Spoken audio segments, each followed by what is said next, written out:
like the not good. teddy bear tap. Yeah, I know that smell. Yeah. Yeah. That bathroom was just That was a mistake. just like. Do you think? I mean, it was bad. It was really bad. But would you rather walk into that bathroom of the teddy bear tap to that smell, or would you rather drive up on the teddy bear tap and see the old man peeing in the snowbank? See his It's one. his wang hanging out, peeing in the snowbank. It's one story, Craig. Like that's That's how can you separate the two? I know that it's you related, separate and the that's two? why he was peeing out front. Like, I mean, right by the front door. But, like, would you rather... Which would you rather see? Or which would you rather experience? This 75-year-old guy's penis peeing in the snowbank? Or the fact that the toilet didn't work, and that's why he was standing right outside the front door peeing in the snowbank in the middle of the day? Hey everybody, welcome to Curling Nation Season 5, Episode 5. Yet another John. Today we're talking with 10-time Nationals champion, 2018 gold medalist, 2006 silver medalist at the Bronze Olympics. medalist. Bronze medalist, right? Bronze place, as we like to place. say on the show. John Shuster. Let me make sure you got that name right. Yeah, we had a good time talking with John. Had a lot of stories. We've all known John for a long time, so Yes. it's fun to finally have him on. Okay, I didn't bring this up because I just want to do it. Yesterday sucked here in town. I had a bunch of curlers reach out, called us, emailed, text to make sure my kids are okay and Craig's kids were okay.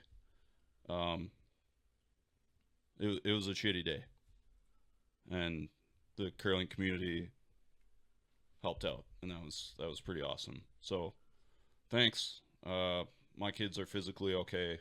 It was a crappy dinner conversation, but we got past it.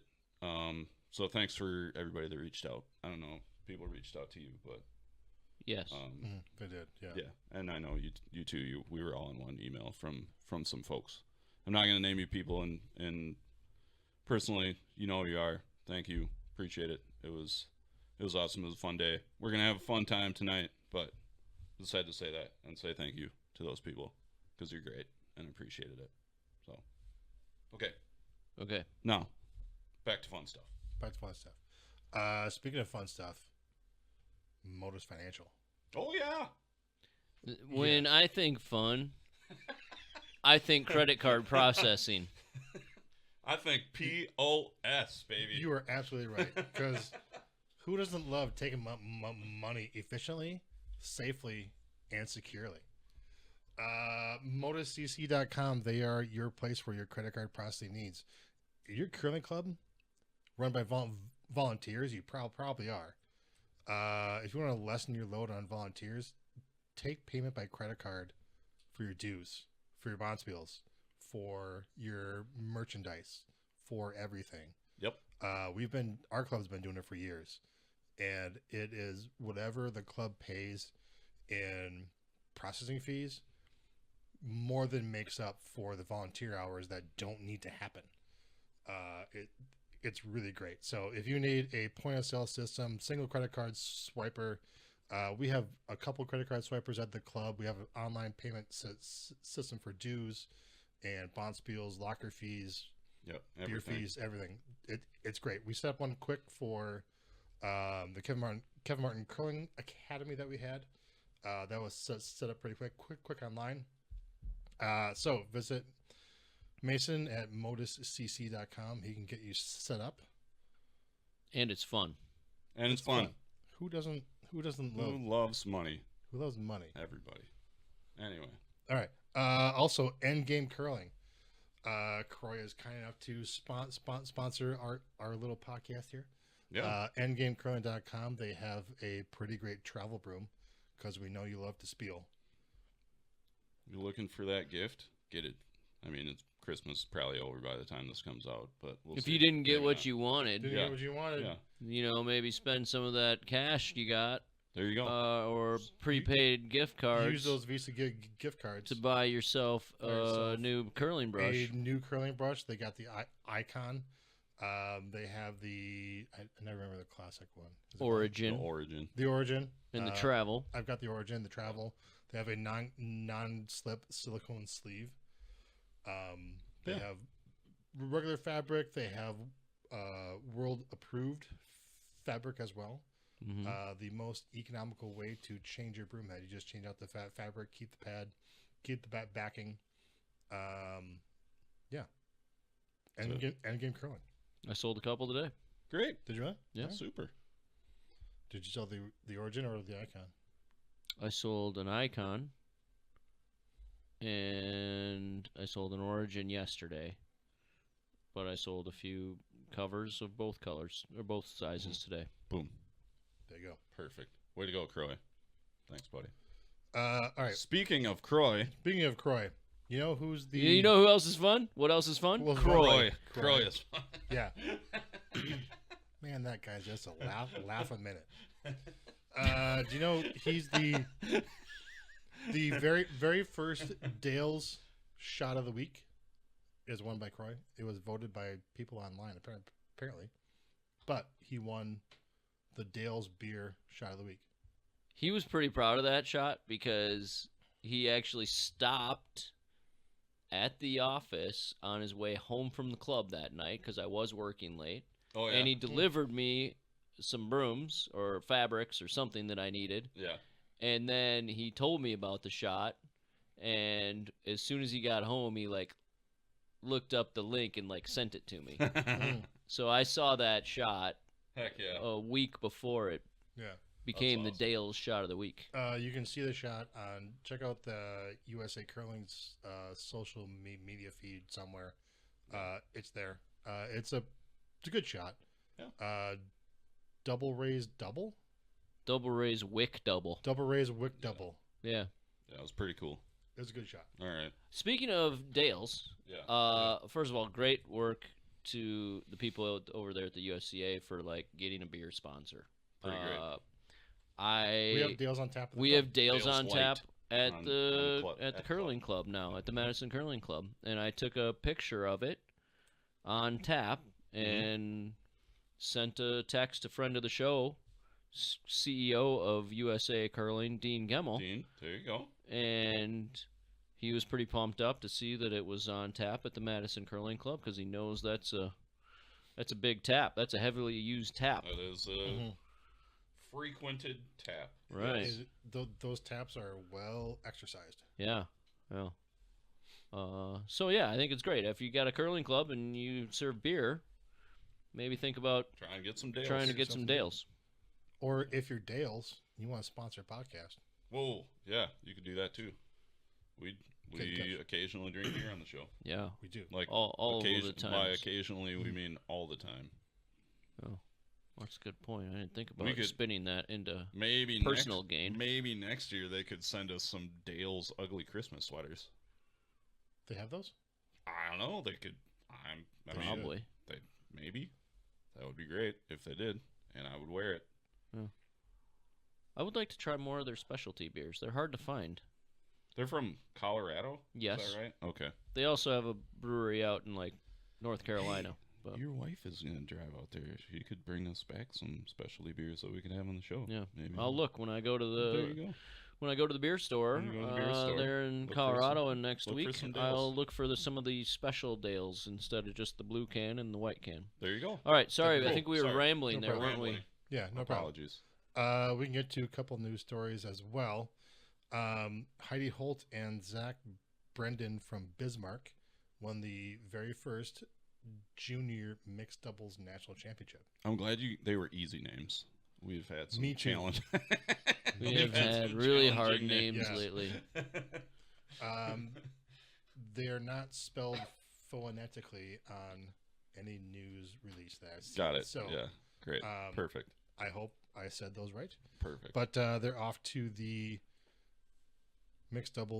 junior mixed doubles world championships in May. at the Saville Center in Edmonton. Which, if you were Which is- listening to the last episode, you learned all about All with about Kevin from Martin. Kevin Martin. Which, yeah, they're hosting like 5 events in a row Yeah. The Saville that's- Center? at the Saville Center. Yeah. No, I think they do that a lot. But I would don't like know. to make a segue here. Yeah. Okay. We went from gold medalist Kevin Martin Mhm. to Mhm. gold medalist John Shuster. Mm-hmm. And yet some people, I think, still doubt our ability to We missed bring on... We did miss 2014 in there. Yeah, got 2010. but We got Who won that 2010. medal? Dean? Jacobs. No. Jacobs. Oh, Jacobs. I don't want to talk to him. That's fine. Yeah. All right. All right. Well, We could- anyways, we got we could clout probably- in this world. We could probably get some You- other. You send us medalists, an maybe. email and tell us who you want. Maybe we'll get you that we'll- gold medalist too, or we'll do something our else. best. You know, I mean, I mean, we did have Eve who won a Eve, medal. She won. won a gold medal. She won a Yeah. gold medal. We had her on before she won the gold medal, but That was Yeah. probably Yeah. it was probably us that was the bump. Propelled For her her to winning. that gold medal.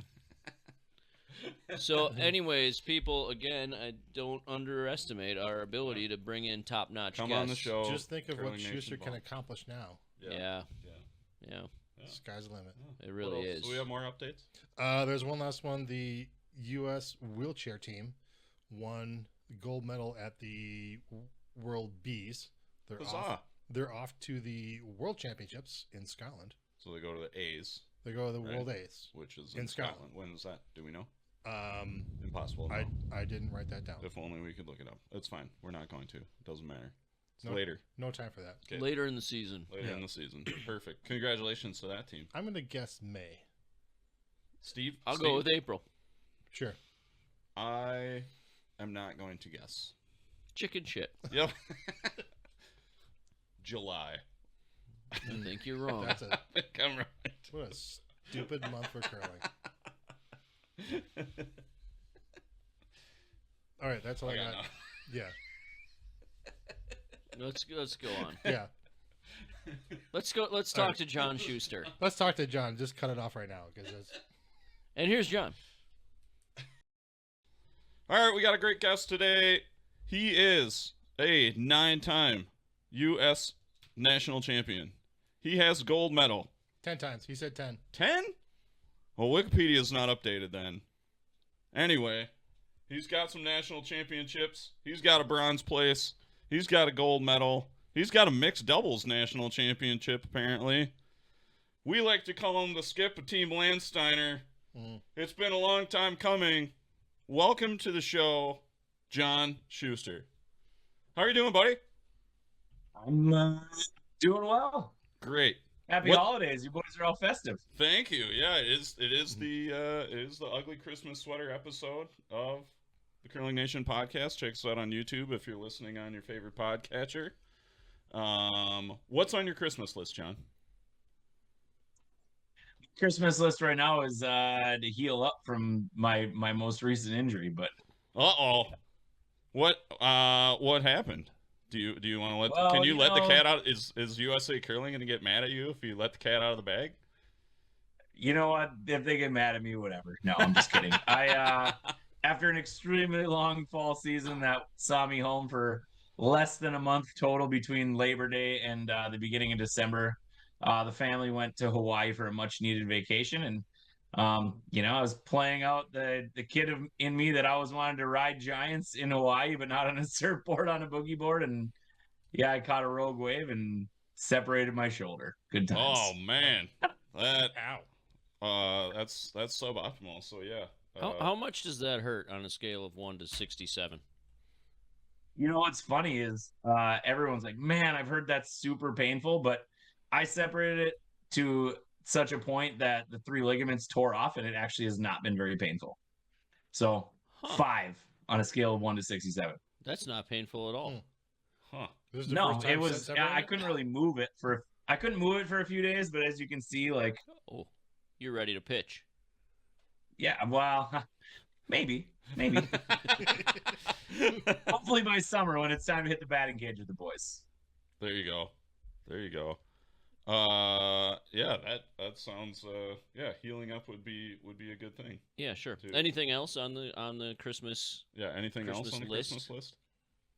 Yeah, I wish I wish I had a big long Christmas list that was exciting, but um, really just I think time at home is going to be gift enough because like I said it was an extremely long fall, and for me it's more about seeing the kids get presents and all that kind of thing, and in Hawaii was kind of our big present to each other. So Ah, very good, very good. Yeah, it sounds like you had our third slash final rock thrower monopolize much of the fall. He's only made 2 league games so far. And last night he double shifted for his sister and weaseled out on buying pizzas. Yeah, That was pretty lame. he did Sounds like a weasel out bad on the thing to pizza do. thing. Where have you gone? What has had you so busy this fall? yeah, I mean, let's see. We started the last week of August in Oslo, Norway, which was a kind of we generally start the year, try to start in Europe because that's where they have events early. It's either Europe or Asia. So, sorry. So we went to Oslo to start the year and then see if I can get this right. Then the Shorty Jenkins in Cornwall a couple weeks after that. Did you Followed by Did you have pizza in Cornwall? yeah, I think we had pizza. We did not go to the one though. You didn't go to the one. I'm trying to think of what there's that one really good one that's in a brewery. Yeah. We didn't get it from that one. Okay. I was just checking. That place is good. That's like one of the better pizza places in Canada. But I heard you found a better one in. We did Red because the Deer next or place we something? went to was Okotoks, Alberta, and Okotoks is just kind of like a suburb of just a little south of Calgary. And there is definitely a pizza place in Calgary called Noble Pie that Chris found on Reddit somehow, and we went there, and it was not close. It was the best pizza we've ever had in Canada. Not Whoa. close. Oh, It wow. was top 5 pizzas I've had in the world, to be honest. So, so we actually went back there after Pan Continentals and before we played the Slam in Nisku. But, yeah. So then after Calgary, I think we went to Sault Ste. Marie, then came home and then went to the Pan Continental Championships, which were out in Alberta, and stayed there for the Nisku Slam, then came home and then went to St. John's, Newfoundland for that last slam. I think I missed a slam in there too. Yeah, we missed a slam. We went to Prince Edward Island somewhere in there too. Man, Jesus. It was busy. Is the season too long? Because that sounds exhausting, and it's not even the end of December yet. No. I mean, it's almost too short to, put in all that kind of stuff. But I mean, that's kind of the world we live in right now. You look at, the Bruce Mallets of the world and even some of these teams like Mark Moskotowitz out of Germany, like those guys are playing a ton and playing well and getting better. And if you want to compete for world medals, Olympic medals, that's kind of what you got to do now. It's become much more professional than it's ever been. That's for sure. Is that a good thing? I mean, I know that these PGA guys and the tennis guys are kind of pushing back on this schedule that seems like it's all year long. And curling hasn't obviously gotten to that yet where there's much pushback. But do you think it should be a little shorter? I mean, where events are really mattering? I don't think so. I think it really is the tour season, basically that's crept up further and further, back, when we played together in the beginning of my competitive career, the tour season started end of September and went through, when playdown season started basically Christmas. And now, it's pushed up further and further, but if you think about it in the grand scheme of all other sports, I mean, it's really only 4 months of a big grind. And then, when you get into play down season, we have a lot less tournaments to get to the nationals. Like we qualified for the nationals before our season started. Where back in the day, you'd get around Christmas time and you'd have to go play districts and then, state, and then maybe second chance to get to the nationals. And because that all kind of came out, I think it's probably all right from a, US standpoint. And a lot of these other countries they either don't have a national championship or, that's all they have after the first year. So it's okay. It's only 4 months that it's crazy busy. Okay. You're gonna answer It's not this- optimal for guys like me who have kids that I want to go chase around and watch, but Sure. it works. You can answer this however you want, but like, do you have enough funding for your team to go, for a season that's this long? Like you just talked about, Oslo and hitting both sides of Canada like 3 times. Like that's a lot of a lot of time. That's a lot of travel. Yeah, it's definitely something where, the funding that we're getting, through USA Curling or US OPC, whichever way you want to look at it, is we definitely have to be smart with, where we're spending our money and that kind of thing, and it really helps to have, a sponsor too, and lucky for us, the last 5 years we've had Allianz on board. It's been a major sponsor that has kind of made it where we haven't had to worry too much. But obviously, to take care of people's lost wages with full-time jobs like, John Landsteiner, Chris Plies, those kind of things, that it definitely is probably tougher for them than it is for me when you look at, your financial scoreboard for the year. But yeah, I think we're close, but it's always better. We could as a country, especially as USA Curling, bringing in more sponsors to help fund that for players, because it's not, we're not taking out per diems or getting, work lost wages kind of replacement stuff either. So Is that the Shuster rooster behind you? is the shoes to see? Look at you. You're observant. Yeah. You know why it's at my house, Greg? Because you won, always. Not me, because Luke won. Luke won. Yeah. The reigning champs from last year are my dad and Luke and my sister and my cousin Jason. So Wow. I haven't won that thing in a few years. We actually hadn't played it for a few years until the last couple, but yeah. I don't know the Schuster rooster. Yeah, what is the Schuster Well, rooster? you you have to ask fill us in. the Schuster about the Let's get a rooster. closer look. You want a closer look here? This is as you can read, the Schuster rooster. If you can get past it, it says is a symbol. This is our family curling holiday bonspiel, and it's a symbol of holiday curling excellence. Wow. So Nice. every year on Christmas, our family, starting back, let's see, the first one was 2001. We played our first ever holiday curling bonspiel because on my dad's side of the family, he's got 3 sisters, and 2 of the 3 of them and their spouses all curl, and my parents curl, and then so I only have one aunt and uncle that don't curl, and then once I started playing, and now I have some cousins that have played, we have a curling bonspiel with just our family, and I think we probably played it about 12 or 15 times. That's pretty great. On Christmas Eve or Christmas Day every year. Awesome. Where do you normally play? So we played it a little bit everywhere. Most of the time it's played in St. Paul or Hibbing or Chisholm. We played it in Blaine once. So yeah, we've kind of played it all over because my dad's 2 of his sisters live in the cities and whatever. And yeah, so we probably played it in St. Paul more than we played it anywhere. Okay. Tell us about Chisholm. And I'm fascinated by this town. I'd never been there, but it produced both you and How many Jason times Smith. Have you been to Hibbing? A lot. How many times have you been to Hibbing? A lot of times. I don't. It's 4 miles away from Hibbing. That's like saying I played in the Madison Curling Club in McFarland and I've never been to Madison. Yeah, I sorta. But I need to.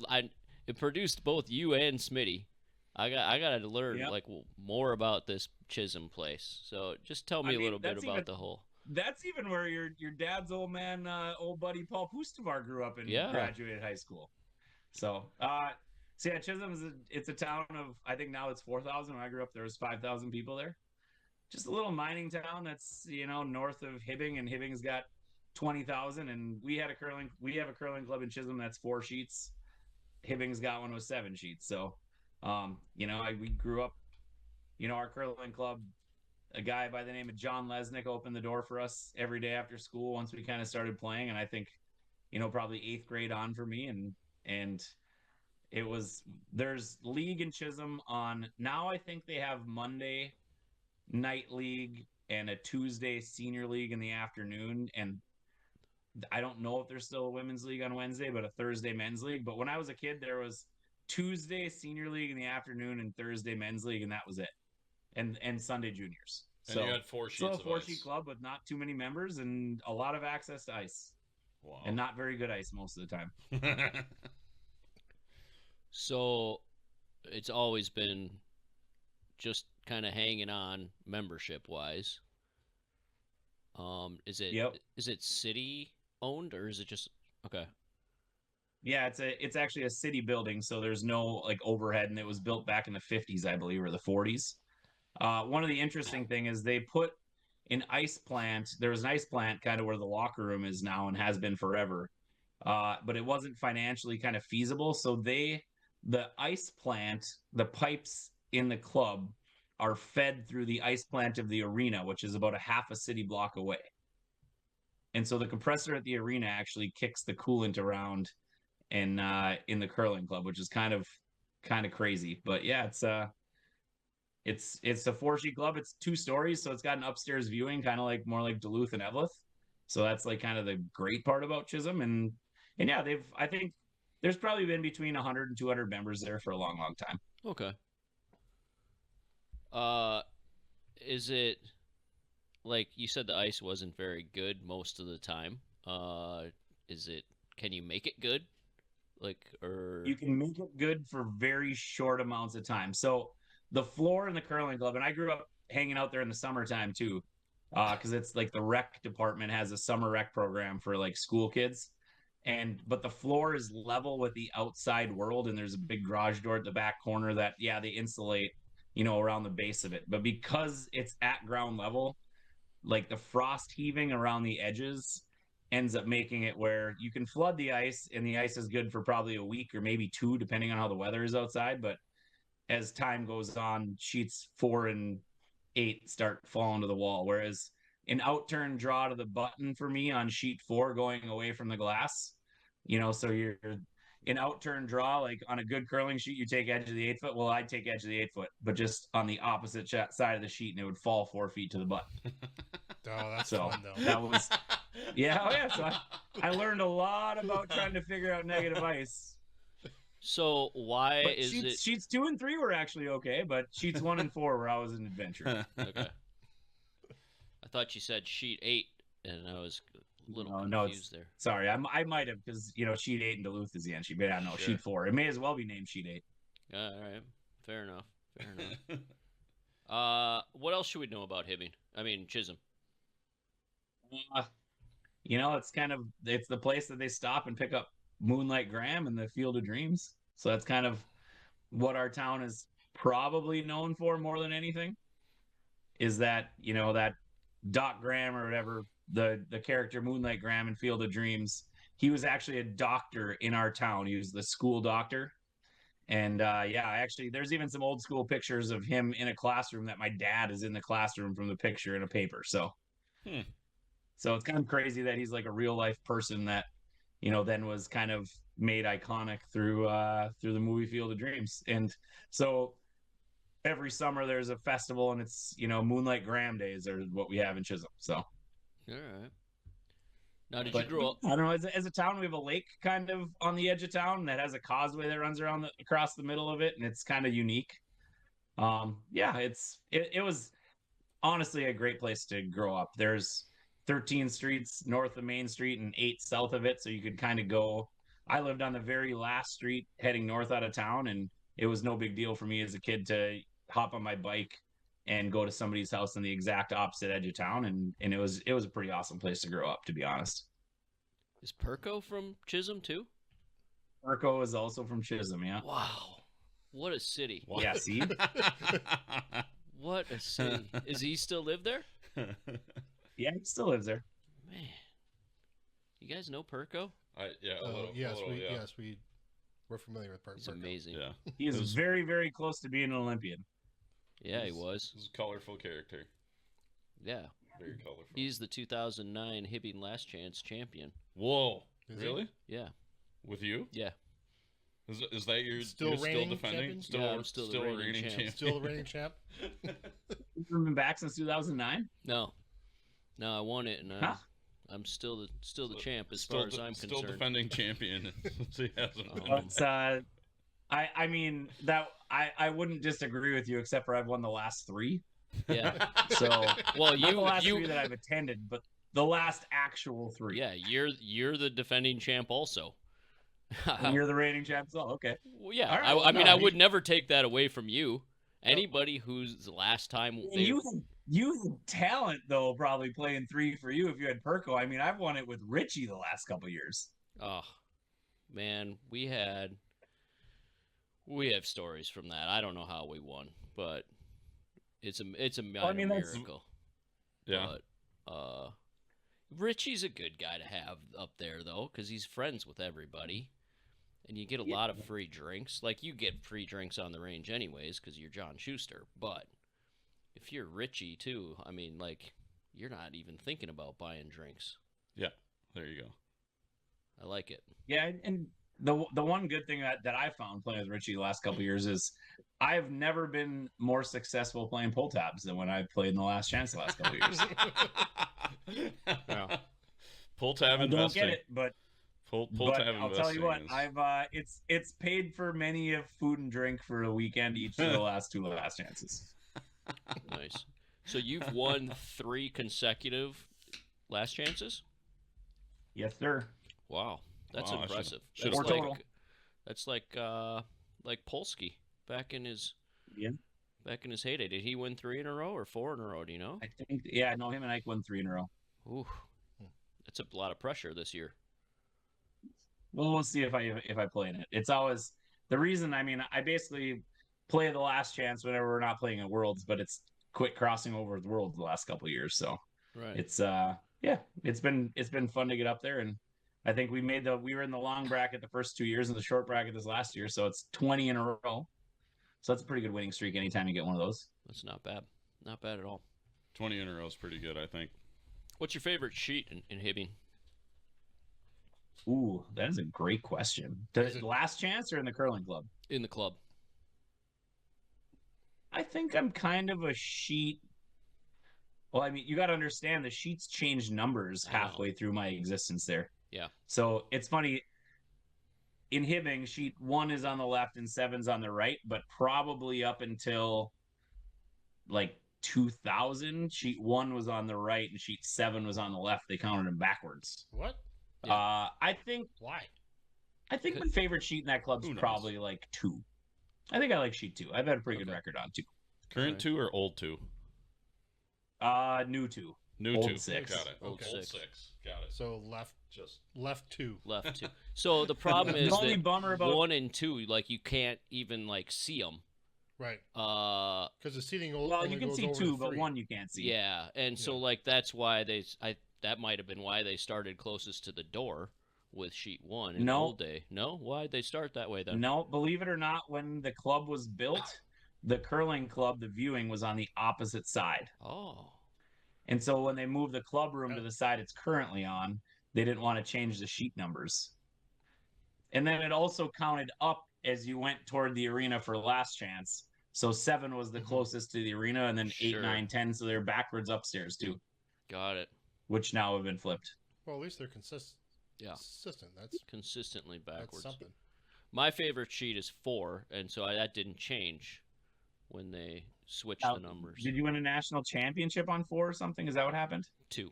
2 national championships? Yeah, juniors and men's both on sheet 4. So I could imagine that would be a pretty good sheet that you'd like. Yep. yeah, that's a good one. I like that sheet. Jared, it's my screensaver on my phone actually. Jared sent me a picture of it. He said I'm playing on your sheet tonight.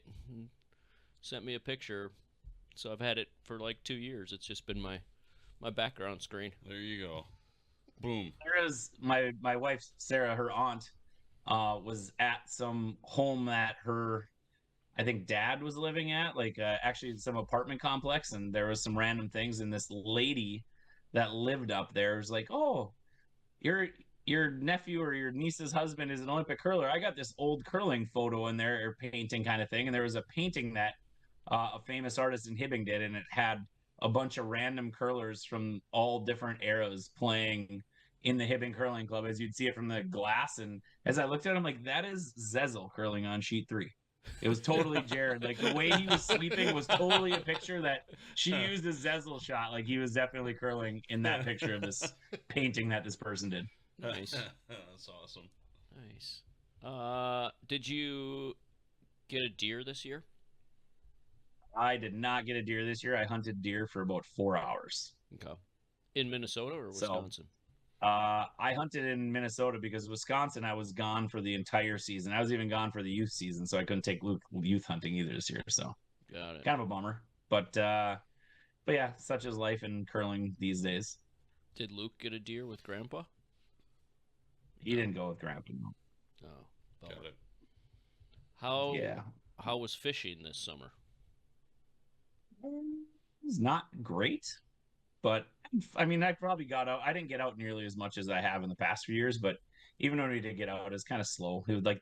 I like to fish on the bay right outside of Superior here, and chase walleyes. And I had a couple really, really good years, and this year was very slow out there. So I probably got out there 3 or 4 times. I did have a giant sturgeon on while we were walleye fishing. I actually saw on my live scope and jumped one time. It was like 5 feet long, but I did not get him in the boat. Wow. So That's that was pretty probably awesome. the highlight of my fishing this year. Heck Nice. yeah. Have you ever got a sturgeon in the boat before? I have never had one on my line before, so that was a first for me. Okay. I went sturgeon fishing a couple times with John Brunt, and we would fish on the Wisconsin River just south of Wisconsin Dells. Okay.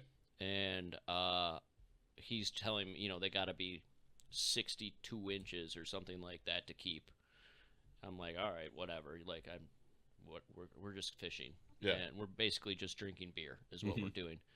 And I catch a fish, and it is, I don't know, 18 inches long, and he is laughing at me that is by far the smallest sturgeon he's ever seen in his life. Okay. And an hour later or Yeah. so, I caught one that was significantly smaller than that. I mean, like 5-6 inches shorter. I was trying to make a funny picture, like holding it up, like I was gonna, like, just eat it, and I couldn't even have my arm straight. I had to bend my arm so the front of the fish like got close to my mouth for this photo. So I've caught a few sturgeon, but you could put them all end to end, and I still wouldn't. I think I would have sturgeon. 3, and I wouldn't. I don't have a legal limit yet on 1 if you Got it. added them all up end Got to it. end. So I wasn't even. I mean, I had heard of like spear fishing for sturgeon, but I'd never heard of fishing for them as a sport fish. I don't know. Actually, the Rainy River between Minnesota in Northwest Ontario has just epic fishing in the spring. Like that's another thing on my bucket list is to go up there because they get massive numbers of giant sturgeon. I could bring you up there, Brownie, and you could show us how to find an 18-inch sturgeon where they don't exist, I suppose. But If it's out there, you'll find it. If it's out there, it's mine. Attaboy. But maybe it's hanging out with its mom, who's Yeah. There bigger. you go. I don't know. There you go. I don't have any other fishing stories Okay. or questions. Okay. No more fishing stories or questions. Do you have? I see you got a list over there. Do you want to ask a question? Otherwise, I have a question for him. Have you ever gotten an 8 under? That's a question from Henry Brown. No. still waiting on my first. I did play with a guy one time who had a makeable shot for 8, but we ended up getting 5 instead, I think. Yeah, that was me. Oh. Yeah. I didn't even see the shot for 8 at first, and John said, if you don't throw this, I'll never forgive you, or I'll never talk to you again. And I didn't even, see it. And I'm like, He's oh, like, no. all right. I'm definitely throwing it. I'm definitely going to try it now that I, see it. Thanks for pointing it out. So, Craig, knowing what we know now with the ability to carve rocks, like you threw the rock and we watched it the whole way down, and you had to hit about an inch of it, and we missed the rock by about an inch. And knowing what we know now about carving rocks, I'm like, damn, we probably would have. I probably would have an 8-ender if we knew that now. Probably could have given it a better go at it for sure. I mean, if you missed a shot by 2 inches, you didn't fire it down the sheet. It was just normal. And I think, even that skinny little one I made against Mowat that didn't even win shot of the week, even though it was a game winner to give them their only loss of the year. But even that one, like I think we affected that with me throwing a 8-second hit. We probably affected it by an inch. So yeah, like I said, knowing, and especially with the brooms that we had the ability to have then too. Like, sure. I had a different one that I think that was. I agree. I think we could have. I had a different one where I threw like a hack weight at something. Like I slid wide and then tried to dump it with hack to get at something that was like way over buried. I think if I had the ability to carve, like with a good sweeper, good rough broom, yeah, we could have got that had over a chance. there. But got it. Get yourself a nice hawk-haired Duke and like carve that thing over there. Yeah. There you go. How many shots? Do any of you guys? No, I don't. I got nothing. No. I have a hole in one. That's my only. That's it. Do you have a hole in one? No. No. No holes in one. And actually, I think the only other chance that I really had for 8, I was playing in mixed league with, I think, Eileen and Courtney and Tyler the first year I was in Duluth, maybe the second year. And Eileen had a double for 8 that she could have thrown. And we were playing against the Bromans. And she's like, I am not going to score 8 against the Bromans. And it might have been the Dock Tours. And so she wouldn't even throw it. She threw a draw for 3. And I'm like, and knowing what I know now of being around Duluth as much as I've been around Duluth, if Mary Broman had that shot for 8 against you, do you think she's throwing it? 100%. Yeah, she's throwing 100%. it. And she's going to tell you about it for the rest of your life. Yeah. That's a tough sell though. Like they are the 4 like nicest people, salt of the earth world. kind of people. Yeah. Yeah. And I definitely would feel bad if I scored 8 against them. I'm not sure what I would have done in Eileen's situation there. That would have been tough. I mean, I don't know. I'd have thrown it. Yeah. No, I think I probably would have thrown it. Knowing now that I would, if you'd have told me that 20 years later I'd still not have one, I would have lobbied harder for it. Yeah. Fair enough. Fair. Are the Dock Tours? Are they both still alive? Yeah, they're still alive, still around the curling club a little bit. I don't know if they curl anymore, but I saw them fairly recently actually. So Okay. I like them. They're good people. Yeah. I agree. How's Mary doing? he's still curling, still doing it. Still So- doing it. Ken isn't curling anymore after his fall that he had and whatever and his brain bleed, but yeah, he's still around and still comes to the club with Mary while she's curling and hangs out and yeah. He's the best. Yeah, they both went out to New Jersey and hang out at the mall and watched Naturals out there. I think pretty much the whole week. They're there the whole week. They were actually at Ottawa at the Worlds the year before when we were out there. So, yeah, they I think they take what they used to spend Bonspieling and now go watch Nationals and Worlds. This year, not gonna have to go far for Nationals because they're in Duluth. So, yeah, How pumped are you about that? it's pretty awesome. I think the fact that it's gonna be in the old deck where there's been so many iconic curling, like the 76 and 84 Worlds in there, and actually like they're not gonna have ice in that building for very much longer. So. I think that the opportunity to curl in a place where the Roberts rink, I mean, there's still murals on the wall in the Hibbing Curling Club and banners hanging World Championship 76, and to be able to play on the same rink that those guys won a World Championship on is going to be awesome. And playing it at home, I'd say where I'm going to be living at home, but I think we're still staying in Airbnb. But yeah, I think that's a good choice, especially with the bridge construction situation. Or is that not no start? construction yet. When's that start? No. we're still a couple years out. Let's not talk okay. about that sore subject. Yeah, that I is live on the wrong side of it for getting to the Duluth Curling Club very easily. Yeah. Sorry about your extended car time that you're about to have. Yeah, well, it is what it is. Go ahead. Got What's it. your question? I was gonna ask about your soccer club. You're like a poor man's Ryan Reynolds or something over there. I'm definitely. Tell us about that. Yeah, I a couple years ago got involved in one of two guys and co-owning the Duluth FC, which is our NPSL soccer club, which is a pre-professional soccer team. It's a lot like the Northwoods League is for baseball, Okay. where it's college guys mainly coming in and playing in the summer and trying to advance their skills, and guys who are looking to take another step and whatever. And Sarah and I started hosting players back in 2019, and that's how we kind of got involved, because neither one of us has ever played an organized soccer game in our lives, not even as kids, which is kind of crazy.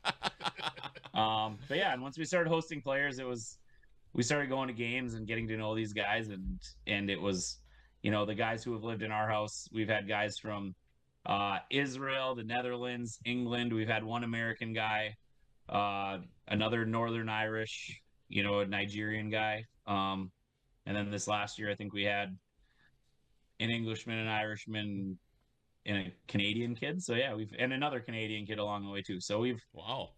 it's been a lot of fun, hosting and then owning the team. It's also a highly successful team. Last year we made it all the way to the national semifinals, where our team had to fly out to San Francisco and ended up losing in the national semis. And we also played U.S. Open Cup, where we came down and played against Forward Madison in U.S. Open Cup last year too. So Oh, dang. I didn't know that. they played down mid-March last year, and actually we're in U.S. Open Cup again, and it's kind of likely that we might draw Forward Madison again. So you might get another chance to go see that game. And it was a close game. It was 2-0. So Got it. Excuse me, self. It was 2-0. okay, 2-0. How many people in the curling world know that nil is nothing? What a jerk. You know what? I deserve that. I own a soccer team. I should be speaking in soccer lingo. Our guys in the morning go to training. They don't go to practice. Yeah, they don't. Yep. There you go. Yep. Yeah. Big Ted Lasso guy. So. No, me too. Nice. Awesome. That's great. Yeah. I don't know. I don't think I have any more. You said they're college kids, but are they like playing in the U.S., but they're from Nigeria and Northern Ireland and. I mean, we get guys. I mean, we get a lot of South Americans. Yeah, I mean, we do have our roster does have, some American guys mixed in. We have UWS as an extremely successful Division III team in town here, and we usually pull like 3 to 5 guys from their team that are on our, roster as well. So, yeah, sure. It's mostly our team is a lot of internationals who are playing collegiately in the U.S. and in the summer, rather than going home and whatever, they go and play at random, whether it be NPSL and USL2 are like the two main leagues that college guys go play at around the country. Okay, got it. Yeah, you said all these foreign locations. I'm like, wow, I mean, I guess it makes more sense that most of the college programs in the U.S. are, foreign players. I don't think there's a lot of great. It's a pretty good mix, but a lot of and that's where we have a few Duluth guys, but what happens with U.S. guys, it's kind of hard to go and recruit guys who are playing top level collegiate soccer from the U.S. because most of the guys want to go home and play for their home clubs that are similar to us, since there's plenty of them around the country. I think we're considered tier 4, and I think between the different tier 4s, there's probably 250 or 300 clubs around the country. So wow. So what would Madison 4 would be? Is that, I don't know what tier that or is. USL 1, which is the lowest level of professional, that's considered tier 3. Okay. Is there promotion in your? No. Okay. No, in soccer, yeah, there's not promotion anywhere in our country. And the reason being is when you have like the European countries and even like, I guess South American, not probably Brazil, but like when it's not the money sport that it is in other places, Like Right. there's not money in owning a soccer team. It's not like I wouldn't call that my career. It's more of a hobby. But the budget that our team operates on compared to the budget that Ford Madison, which is just one tier up, operates on, they probably have 10 to 20 times the budget that we have. And then if you move up to USL Championship, you're probably looking at another 5 times the budget. And then you go to MLS and they're 5 times that. So Okay. it just doesn't really make sense because of our geographic makeup of our country being so big. Got it.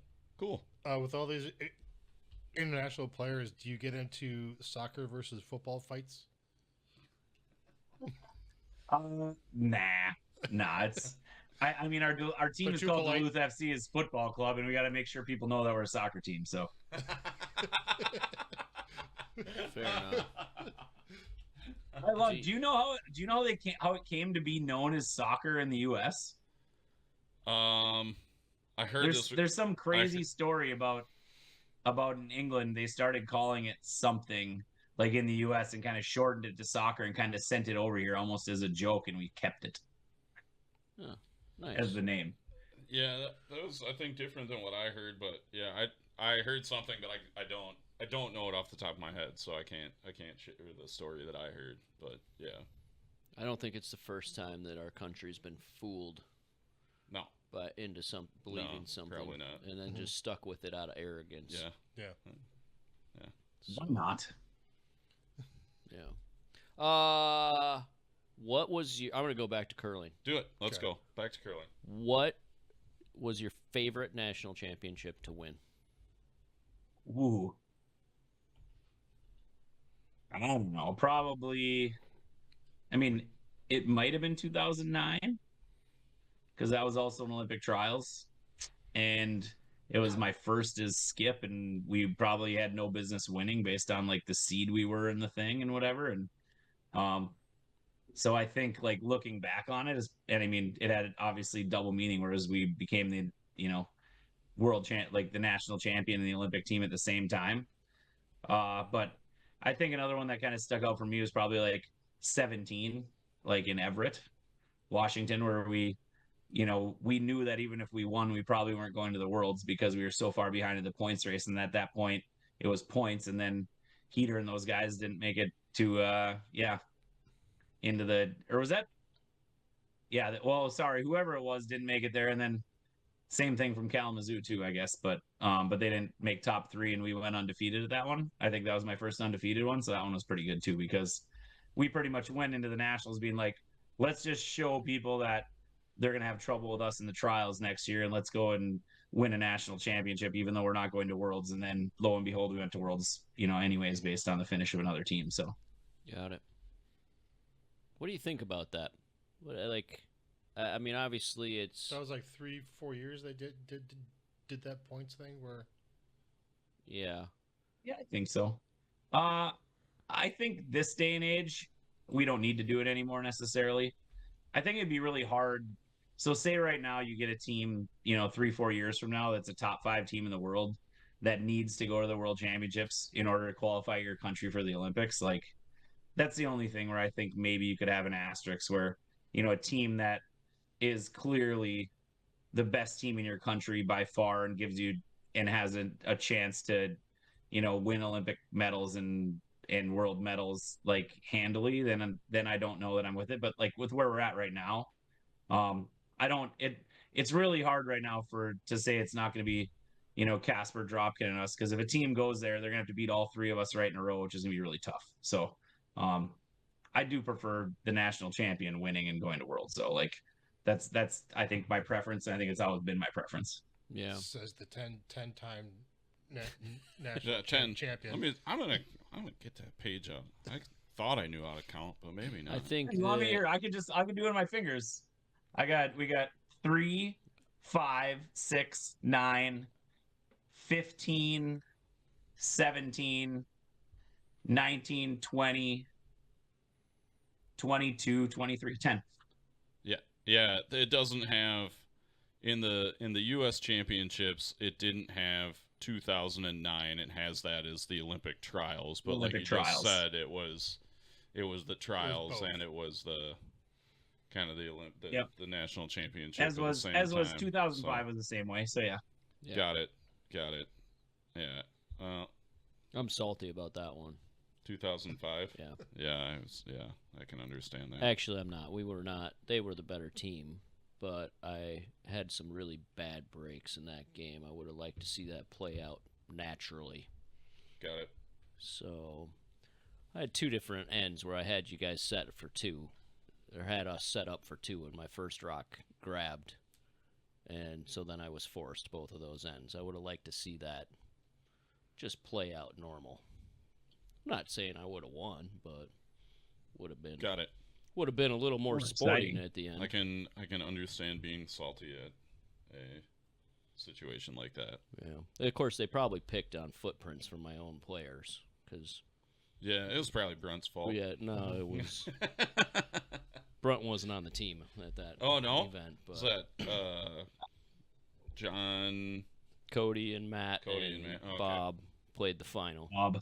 Got it. Okay. So, but I think that the problem that we had with that was it was in Madison Curling Club, Yep. and the ice was, I think the ice was really good all Yep. week. Yeah.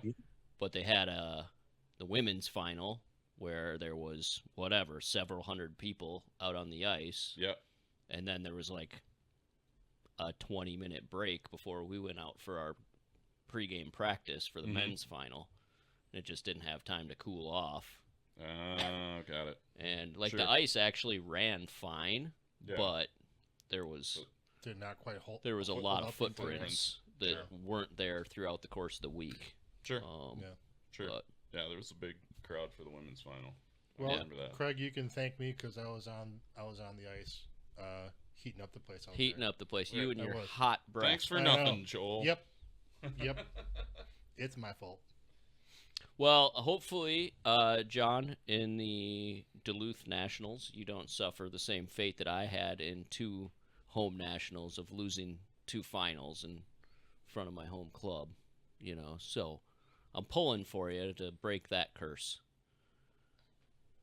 I appreciate it. Didn't realize it was a curse. Son of a gun. Well, maybe it's just my curse. It I don't wasn't- know.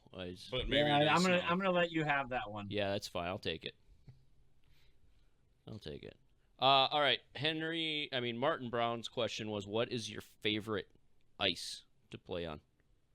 Like, Cold? give me Yeah, give me I your think give me your straight, favorite club uh, ice. Fall. Like My My conditions? favorite club ice. Ooh. Man. Not saying, mean- not going with Oakville because that's the default answer that everybody gives. I mean, it is the default answer. When our ice is like this weekend for Duluth Cash, when we get a kind of fresh scratch on a rock, I just love the feel of Duluth. I think that's kind of why I moved here and why I stayed here, is because it kind of feels more like an arena, and I kind of really like that as far as that goes. Trying to think, we actually Okotoks this year, their ice was incredible when we were playing up there. So I think, I kind of go with recency.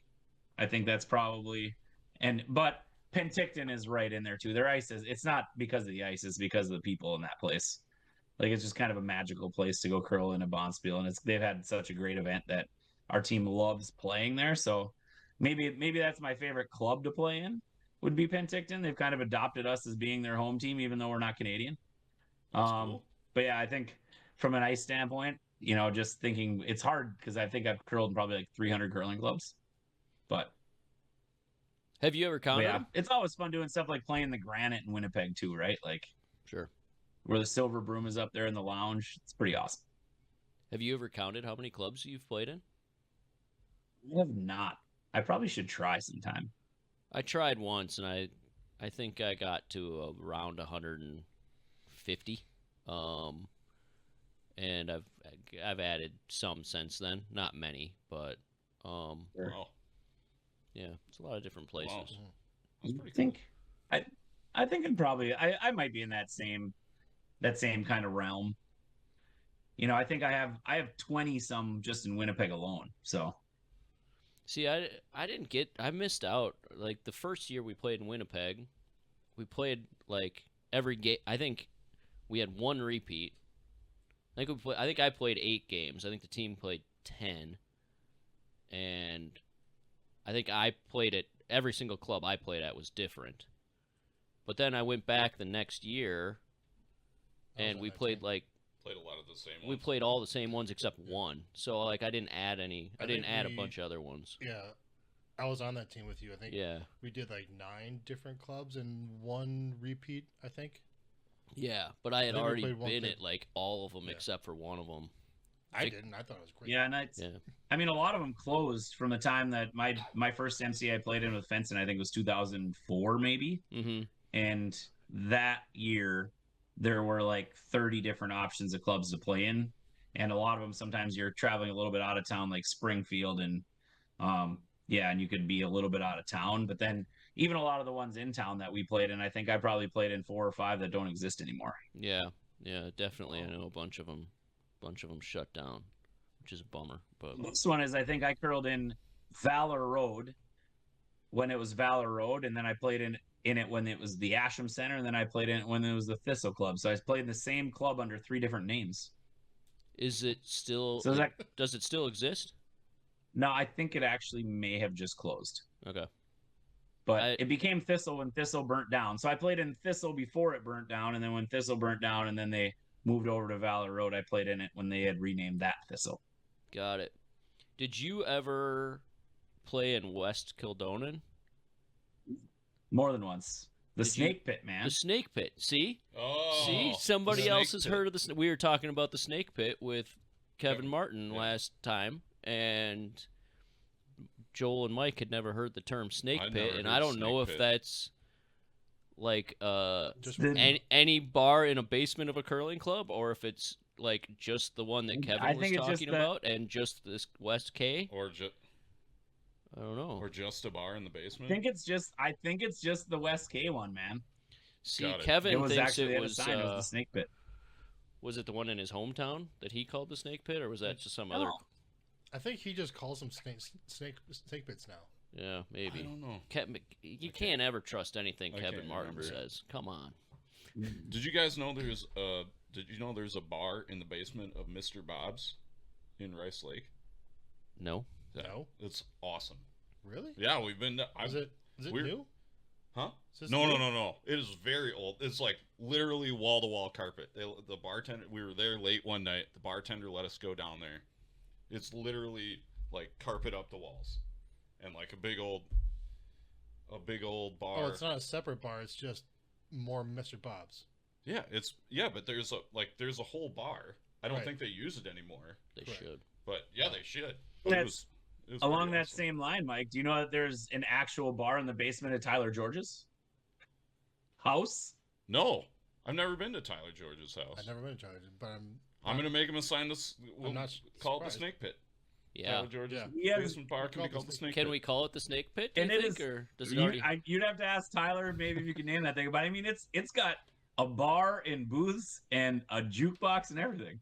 Oh, He hell bought yeah. it that way. I think it was the old speakeasy of the lakeside area of Duluth, which was a dry neighborhood for until probably like 10 years ago. Oh, Huh. hell yeah. Nice. That's Dry- awesome. Dry neighborhood? It's sweet. Hey. Yeah, basically in the city of Duluth, until probably 2015, you could not buy or sell alcohol west of 21st Avenue East. East of 21st Avenue East But or you can- 27th wow. Avenue East, yeah.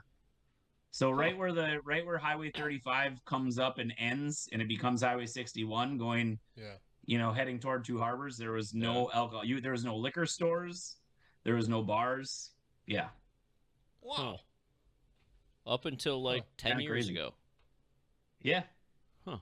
Minnesota and their weird, stupid liquor laws. It's sort of got. It's pretty why I awesome that moved- there's a moved speakeasy, away though. from there. Yeah, I like the fact that Ty owns. The I speakeasy. love a speakeasy. And I they- found it. We were at. And that makes sense. Like Yeah. that just makes sense.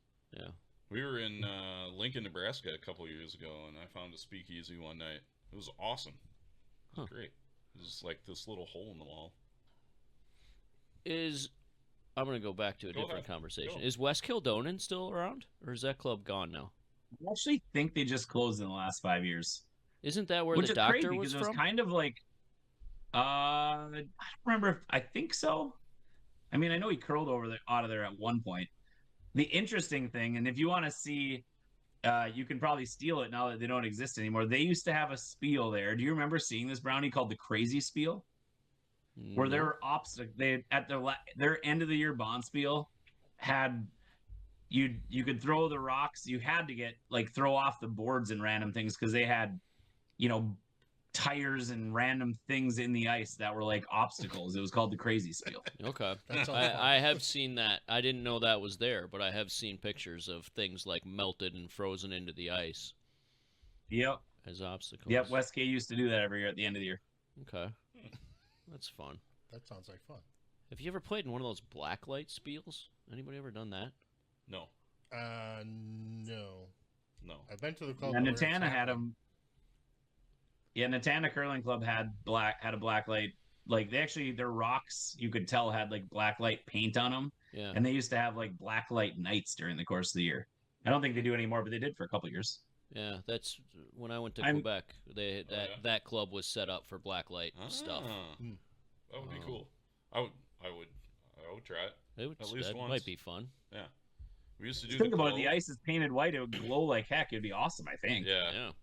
We used to do the glow spiel at Madison on New Year's Eve, where they turn the club lights off, and then you put glow sticks on the rocks and The brooms and the everybody. brooms and stuff. And people would wear people have them on. glow sticks. That was weird.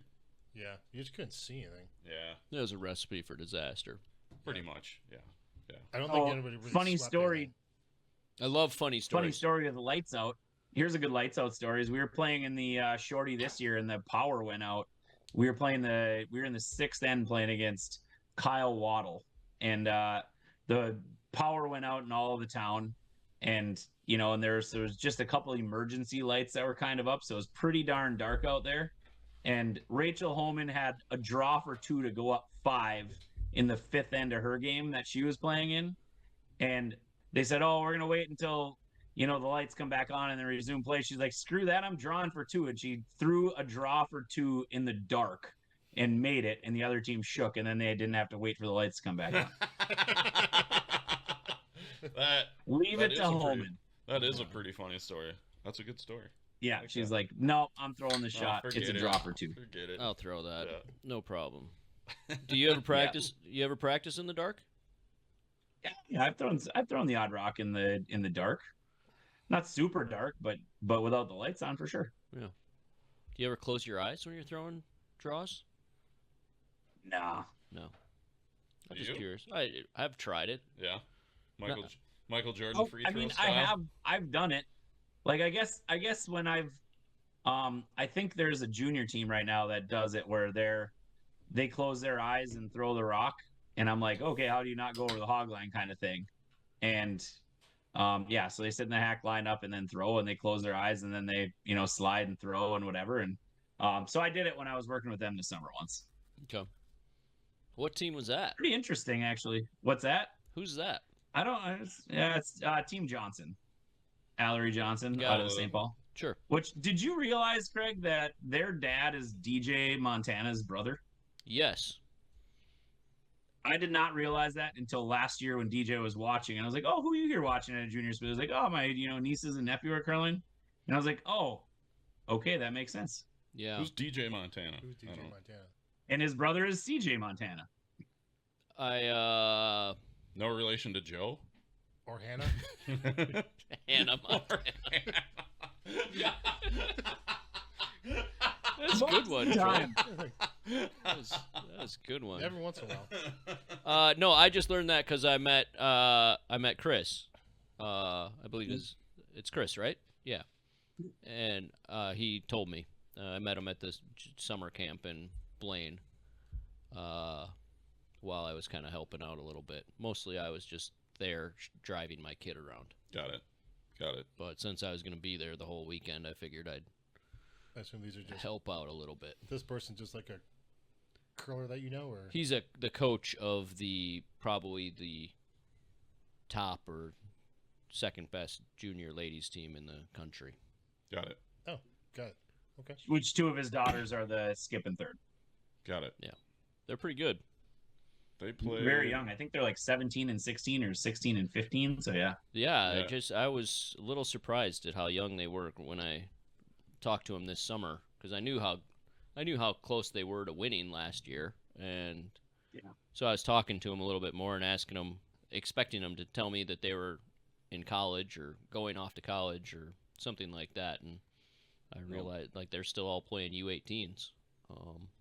Yeah, I think the last time I was at the Lupus Spiel, they curled with Becca, and we all felt bad Oh, for Becca right. because she's Yeah. like curling with.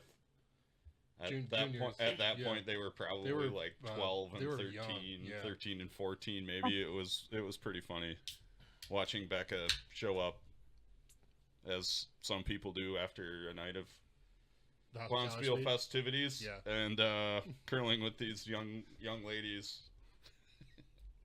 It was fun to watch. I got a question from my wife, Whoa, if you want it. go. This is a tough one though. Like you might not actually want to answer this one. What's next for John Shuster after this quad? I would say it's most likely like I could still curl maybe. I'm not sure.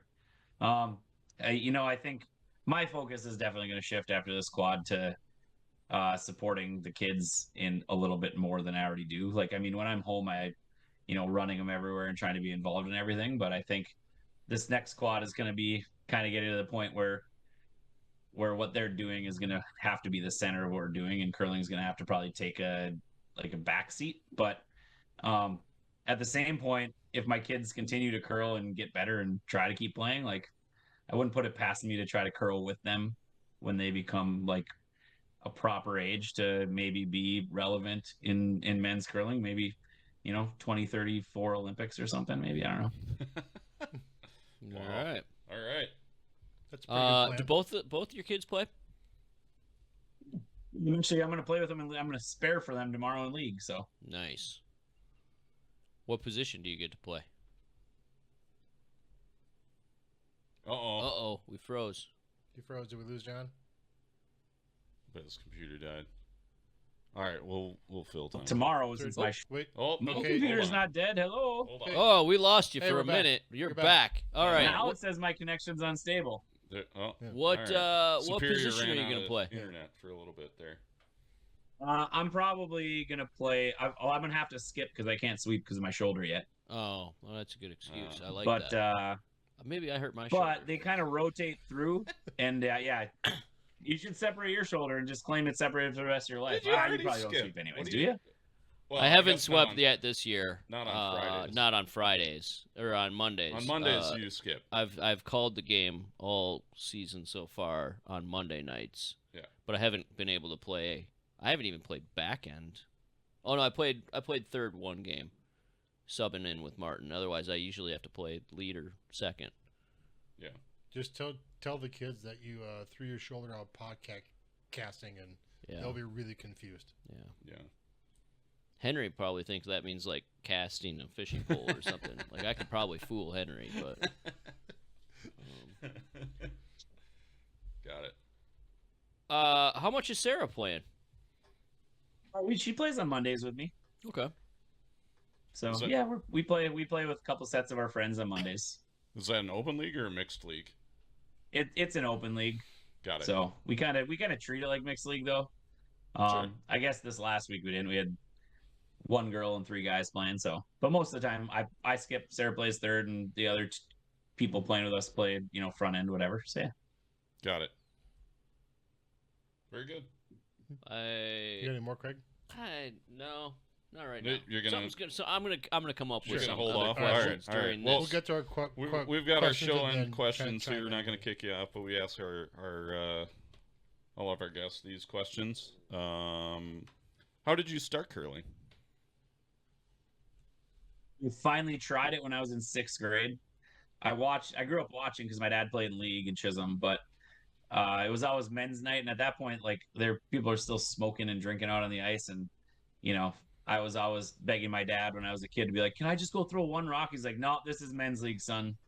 Like, we don't like none of these guys want a kid out here throwing." But finally, 6th grade, I decided to try it on a junior night, and and that's kind of once I got there and kind of wanted to show my dad like, oh, or whatever, like I could have done this kind of deal, and kind of fell in love first night. So yeah. Got it. Did you play other sports leading up to that?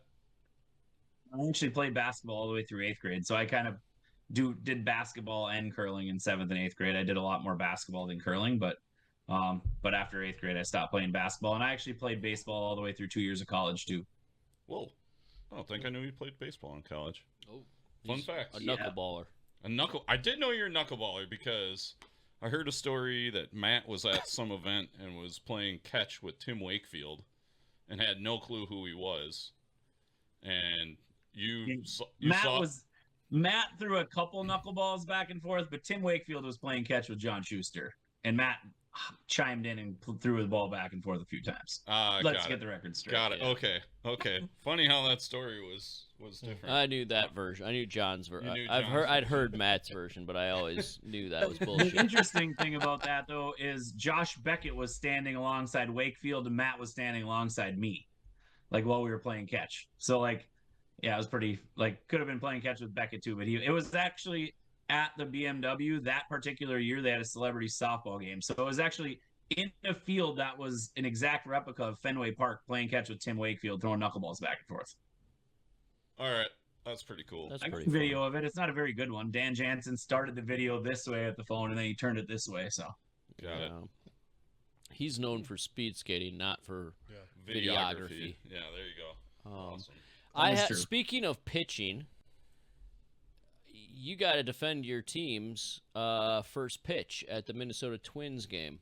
The Olympic team. That was a fucking disaster. It was. Okay, so if we want to keep our R rating or our PG-13 rating, No. We said that it's possible. Like you can No, throw it no, I'm out. good, Let's I'm just good. not It do was- it constantly. Yeah. So it was a disaster. You're right. You know, they told us throwing 5 baseballs at the same time is a dangerous game. And Tyler had the mound, and he said he was gonna let her fly because he pitched in all the way through high school too. And he let her fly, and he threw it at the head of my catcher, who then dove out of the way, and he let it go a tiny bit before I let mine go. So then I let mine go high, so I didn't kill my guy either, because we're throwing it at actual players. right. It wasn't like the mascot and a coach and whatever. So yeah, I had no interest in pegging one of our bases. That would have been worse. So Yeah. and Polo's, he threw his good, and Matt slid his in there like a curling rock, I think. Yeah. So, but it was bad. It wasn't I'm very kind of good. glad it was bad, because now it lives on. There That's you go. true. It's That's maybe true. not 50 Cent bad, but it was pretty bad. If you guys would have thrown It might them, have been. Yeah. if you would have thrown it well, I wouldn't have segued into that. Like I would have just kind of like, oh yeah, you threw out a first pitch. It was one of the more disaster, because it was the home opener for the Twins.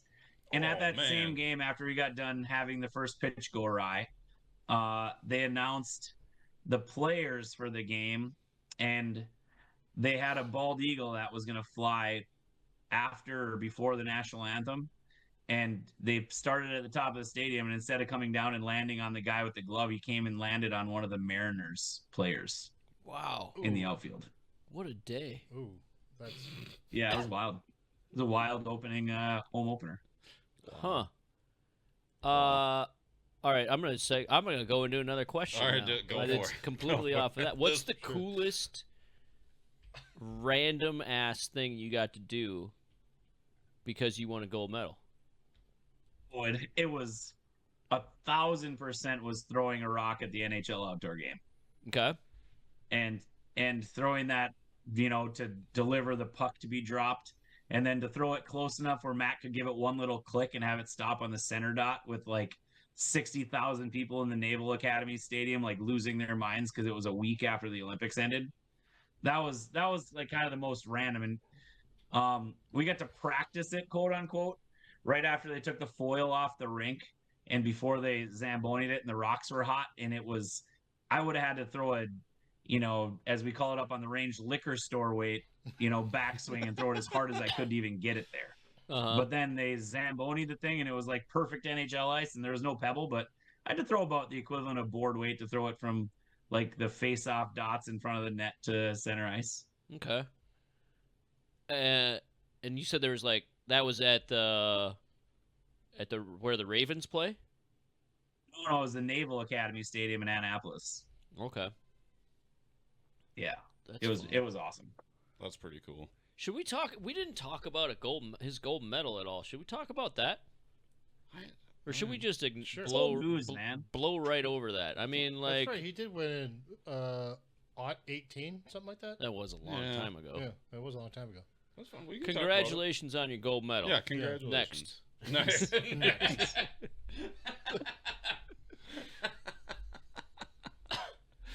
It was really fun to watch. I was subbing for Landsteiner so he could go to the Olympics. I was subbing in the Centerville men's, Oh yeah, that's right. and we had a blast. Like it was. I know that you've probably heard these stories from a million times from a million different people, but I mean there were no laws in Centerville that night.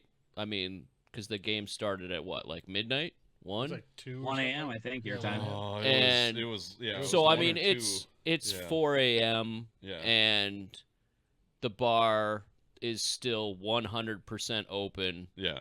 and nobody had left the club, and it didn't matter. And so like that was cool. That was a fun Yeah. atmosphere. Yeah. I just my story from similar is I watched it at the Madison Curling Club, and there were two, like there was a projection TV over here, and then we had it up on all the, like at least one or a couple of the club TVs on by the ice. Well, whichever one I was watching was a little ahead, I think, of the projection. So you had a shot. I don't remember the whole game. I think he had a draw for 2 or a hit for something, and I told everybody, I'm like, if he makes it, let's act like he missed it, and so you make the shot, and we're like, oh, and then they make it over there, and they're like, fuck you guys, because you made it, and they all cheered. And we're like, gotcha. So like by the end, like after you make it for 5, like everybody's watching the TV Live that's one. not behind. Yeah, like yeah, because like they don't want to be 2 seconds they don't wanna behind. be 2 seconds behind or whatever. It was pretty awesome. That was a fun day. It was I great. think my favorite part, from a personal standpoint of that whole thing, is the fact that so many people have a story that they knew exactly what they were and where they were and what they were doing when it happened, and to be part of a moment that is ingrained in somebody's mind like that, whether it be curlers or non-curlers, and I hear it all the time. I think that's probably been the most fun part of what we did, is that we were part of somebody's moment that they knew where they were when it happened. Because there aren't that many times in life, right, where so many people have the same moment. So it was. I think that's one of the cooler things. Sure. Heck yeah. Where were you, Joel? I was at my girlfriend's now wife's condo. I had brought over a big projector. She fell asleep, and I watched the game, and I cheered and woke her up. As you should have. Yeah, Yeah. and I was most likely not so sober Well, either, but Nice. good times. okay, we can go to the next question. Okay. Then I'll interrupt again. I'm I'm Hey, sure. that's fine. I'm just glad that you know how special that was for us to watch the win. So Yeah, it was pretty awesome. All right. Other than your home club, where is your favorite place to curl? I'm assuming your home, anything that you would have considered your home club. So Doesn't count. Duluth and Chisholm are probably Hibbing, out. Superior, they're all Right. out. Yeah, Superior. Hibbing doesn't count either. Yeah. Yeah. Your guys' club is right up there for me. Whoa. I mean, was that when we were there for the Madtown Double Down with Eileen this year, I'm like, I don't know what it is about this club. I mean, yeah, I guess I won my first, trip to my first Olympics there. Sorry, Brownie. No problem. But I'm over I it, think John. that- Sorry, not sorry. but between the Madison Cash deal when it existed back in the days, and think of the poker games that we played back at the hotels with the Larways, and then even the way the atmosphere there is now with the Madtown Double Down, like where club players and competitive players are kind of playing and partying and hanging out together. I think that's and the ice is always awesome. So I think Madison is right up there for me. All right, we'll take it. Cool. Didn't you tell me never to play poker with the Larways? Never gamble with the Never Larways. gamble with the Larways. One of my, I don't have very many rules in life, but one of them is to never gamble with the Larways. Awesome. But, All right. of course, he was in a situation where there was a chance that his conglomerate was also cheating to counteract the Larways cheating. I don't know. Got it. Got it. Okay. I see. All right. I think we probably know the answer to this question, but what's your favorite spiel? Yeah, it's a coin flip between the Last Chance and the House of Hearts. Okay. Yeah, That's fair. fair. That's Yeah, fair. that's fair. Those are both of those, dude, are not my liver's favorite spiels, though. That's for sure. That's fair. Also, it's also taking true. years off the end of your life. Who cares? It's okay.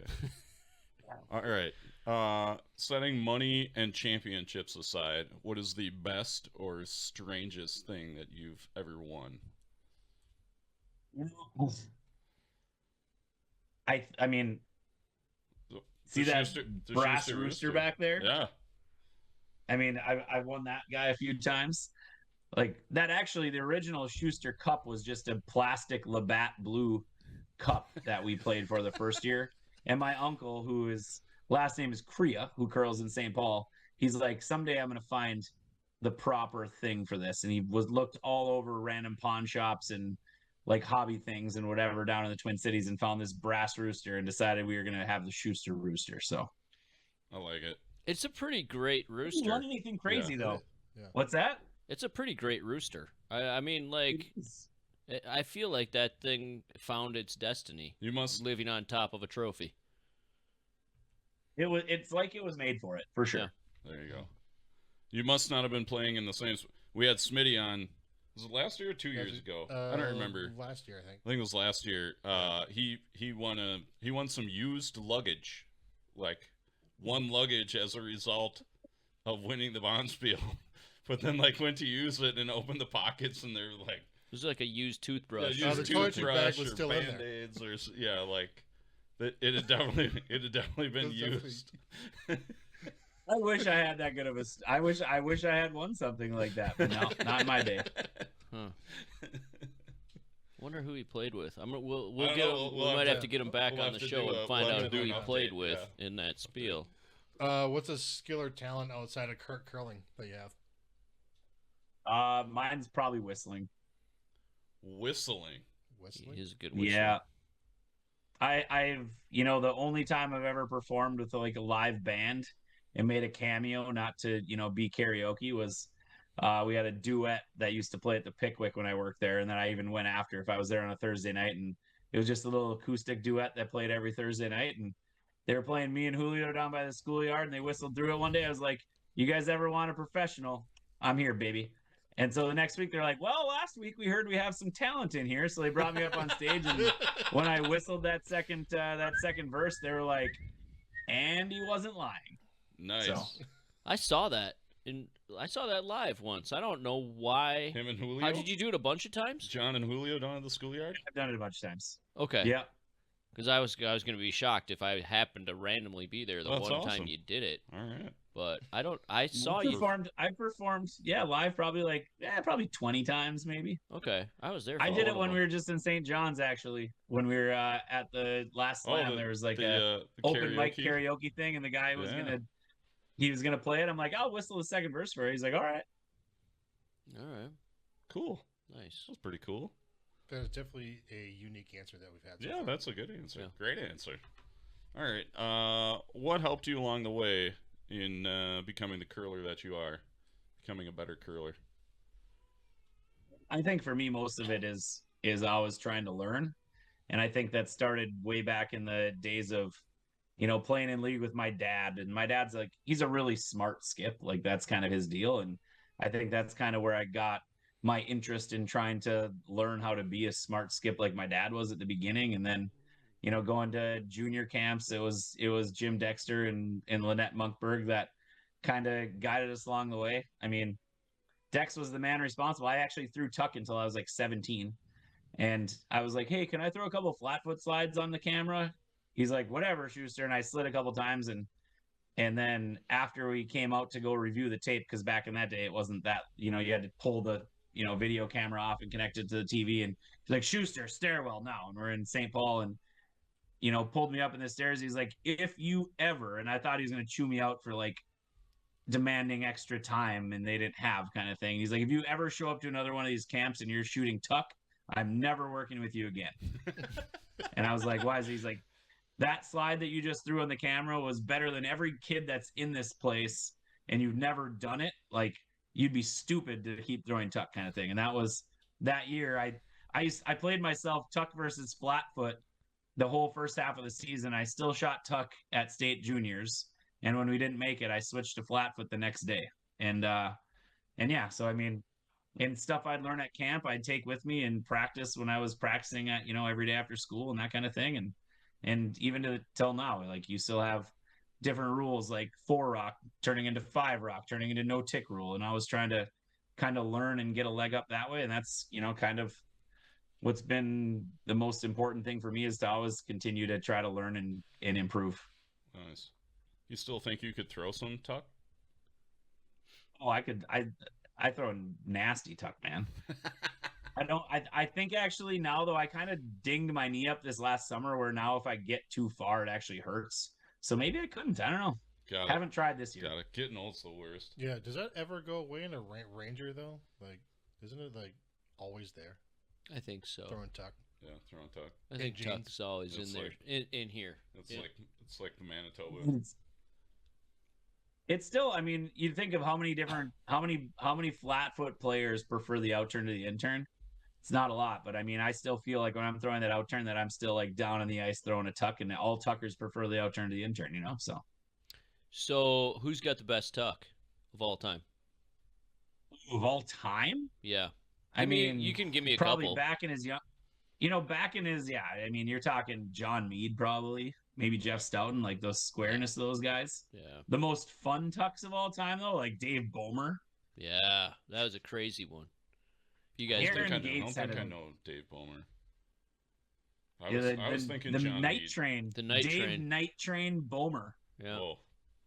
He was a Well- Winnipegger that he actually, when he slid tuck, most tuckers, if they weren't square, their back leg goes this way, right? So they fishtail off to the, so they're kind of naturally in there. And Bomer would slide out square, and before you knew it, his right leg was even with his hand as he was letting go of it. Way out there on the Wow. wrong side, and every once in a while you'd catch that guy, and you had no fucking chance. Like he'd make everything, and then the next day he might. He won a Grand Slam. Yeah, I know. It's wild. Wow. Wow. Yeah, he got his nickname because he went to I think he went to a slam, and didn't qualify, and they had to like forfeit their first like 6 games at the MCA or something like that, and they took the train back from the slam Winnipeg. to Winnipeg to play in the MCA, and then they had to win like 15 games in a row And won. Because they could to probably get got like back a down berth to into MC, provincials. And they won. And And they yeah. did it. Got yeah. it. Wow. Yeah. That's pretty cool. That's a pretty good earned nickname. Yeah, they took the I like night that. train back from whatever, Moose Jaw or something. Yeah. You ever been to Moose Jaw? I hope to go there. What's there? Is that where Worlds is? The Worlds this year. Oh. Really? Huh. Wow. Yeah. I've never been there, so yeah, it's on my list. I can imagine it would be. I've never been either. I think it's a great name, so Maybe we should go. Yeah. We could probably get media credentials. We could. maybe. I'm sure I think we could. I think that's spring break. I think I'm going skiing. No good. No good. Isn't that where Pat Simmons is from? Isn't he from Moose Jaw? I think so. Yeah. I think so. If I get media Sweet. dentals at the Olympic trials, I can get media credentials there. Yeah, Go. sure. Great. Sure. All right. oh wait, Question? What? I have a. Are we on a time crunch? You look like you want me to go. Well, dude. I was gonna run pretty long. Sure. But all good. No, we always run long, John. Yeah. Okay, well, I mean, how many people listen to the entirety of 2 hours? That's the question. They break it up over Yeah. time. That's yeah. Yeah, That's fair. fine. All right. Olympic mixed doubles trials coming up in when? February? And how many teams? 10? Yeah. 10. They're in Denver. 10 in at Rock Creek. You, Lafayette. Yep. you and Eileen. Yep. Are you playing any more doubles events before then? No, sir. Just hitting the practice. Hitting sheet 8 Talking in Duluth. about practice. Yes, sir. Here's a hard hitting question. Are you guys ready for this one? John's ready. Absolutely. Is the bathroom at the far end of sheet 8 still your favorite bathroom in curling? It's the best bathroom in all of curling. Agreed. At Rock Creek. No, No, in Duluth. Oh, Duluth. Oh, yes. Yeah, it is the best bathroom in curling. We were talking about mixed doubles, and then I thought this I was a changed the thing. subject. I heard you. Yeah. I segued Mm-hmm. like a I like pro. I like to call that the bathroom on sheet 9. Mm-hmm. Sure. We're in the House of Hearts. It is sheet 9. It's the sheet 9 dance party, baby. I love it out there. Every curling club should have a sheet 8 style bathroom, I think. Yeah. Yeah. Sure. It's Yeah, the you don't best. have to leave the ice, and if you get cold, you just go in there too, because it's nice and Yeah. warm. It's A million it's so degrees in good. there. Yeah. Best bathroom. Is the Okay. women's bathroom like equally warm? Probably not. It probably doesn't have the machinery in there. It does share a wall, so one would imagine, but I've never been in that one, believe it or not. Huh. That's a good answer. We're gonna have to ask one of the women who curl up there if the women's bathroom out there. If, You want me to find out from Sarah I was Schuster? I just- can yell up there right now and find out. Oh, I don't want you yelling and no, disturbing any I was kids just at gonna this say, time of day. if you know, you can email the Right, show. my kids don't sleep before 10 o'clock. Come on. All right, Curling- well, you- we'll get to that afterwards. You- All right. If you know the temperature in the women's bathroom on sheet 8 at the Duluth Curling Club, you can email the show, curlingnation@curlingnetwork.com. Yeah. Let us know. I could probably find the answer before the show comes out. Oh, that's I'll put okay. it- We don't want I'll to know. put it right down there. That's fine. Yeah. Great. I really like Duluth all right. Club. That's one of I my like favorite Duluth clubs. as well. It's one of my favorites. It's a fun club. All right. You're going to a Bonspiel, and you get to take your ideal team. We have allowed people to take teams of 5 because sometimes, somebody overserves themselves or you just want to sit one out. Who would you like to take?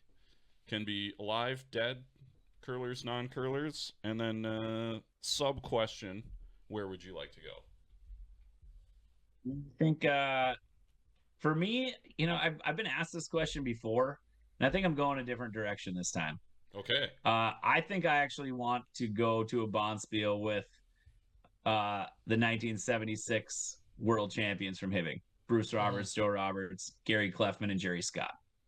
Okay. Mm-hmm. Love And that. I think, maybe that'll be in the cards because Bruce passed away a couple years ago, and I actually went to his kind of memorial at the Hibbing Curling Club and heard some of the stories of those guys, like the other 3 guys. Like, I think they had one year where they needed Somerville to win their last game to give themselves a chance to, either go to Worlds or to play in a tiebreaker or whatever. And some of the guys on whatever Somerville team that was went out and overindulged because they were already out of it, kind of thing. And they came out and played like crap in their last game against whoever they needed them to beat and lost. And that team ended up winning the Nationals instead of Bruce and the boys. And the guys said that they will never lose again to, Bud Somerville or like those guys. And they claim that they never lost another game to them after that. So Wow. I just thought that was like a badass kind of story, but like, Yeah. I think, yeah. And those were the guys who made me believe that it was possible to do something like I've done in my life, because they were guys from, my hometown or right next door to my hometown. So I think that'd be awesome to play in a Bonspiel with those guys. Where are you playing? You gonna play the last chance, or you gonna go somewhere? Why not, man? Like, Yeah. imagine that. That'd be great. I Now, might have to call up Joey Roberts and be like, all right, you boys want to practice up and play the last chance this year? I think Richie will understand. yeah, well, Richie can come with as your Yeah. fifth and just buy Almost, drinks. Richie can be our fifth, and then we don't have to buy any drinks. Yeah, and he'll buy all the pull tabs. Yeah, and and then you win at pull tabs. There you go. yeah. I like that plan. That's a callback. Yeah, I mean, now in theory, you could your ideal Bonspiel, like you could go back and play in a different time. So like you could be with those guys in 1975 and hit 70s, yeah, absolutely. 77. Or 1976 at the World Championships in Duluth. Yeah. Sure, there you go. Yeah. Or go Yeah, play with those I'm guys down. at some car spiel in Canada. That's what I was gonna do. I was gonna go to a car That spiel. sounds better. I was gonna go to a car spiel with like 1981 Carrie Burtnick, Like that. with the long hair, and yeah, I think that'd be fun. I think my answer may be different if I mean, but I didn't get a chance. Like, I mean, I think one of the first Canadian things I remember watching on TV when we had it on CBC or whatever, it was after I got into curling, was like Greg McCauley. Like, Yeah. who wants to go play with that guy? Yeah, Yeah.